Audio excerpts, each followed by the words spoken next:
Ted Visner again. It's Saturday. It's been a pretty great day. Met a lot of great new people. I wanted to talk a little bit more about the militia command, and it seems like this concept is being lost on a lot of people, and that's the command structure in the militia. Every group or brigade or whatever you want to call it that are consists of 5, 8, or 10 men, or any number of men actually. Has its own command. It has its own commander, and that commander only commands those men. And where that's important is from the standpoint that there is no national commander of the militia. There is no national command structure, and there's no state command structure. Okay, if you have 5, 8, or 10 men in your collective, that's your militia. Okay, my militia, Joe Harvey's militia, Pat Nelson's militia. These people, their groups are completely autonomous from your group, meaning that you need to make sure that what your group does, the information that you act on, has been entirely vetted. Okay, one of the downfalls the militia has always had is that we're perceived as this national army, and that is not accurate at all. It's not even close to accurate.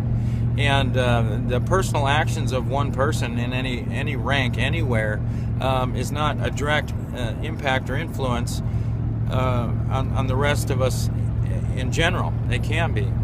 You know, it's like saying the Mount Pleasant police, everything that they do, all police nationwide are responsible for, and that's just silly. So we need to understand this going forward, that the command structure, if someone like myself puts myself out to be a state commander, you have to know that it's from that perspective. I don't command anybody. Okay, what I work on are the interactions with federal law enforcement. I act as the front end for that to help protect the forces behind the scenes. My interactions with them are to protect the actual guys wearing the camo out in the woods and drilling on the weekends, and that's my job. I command nobody.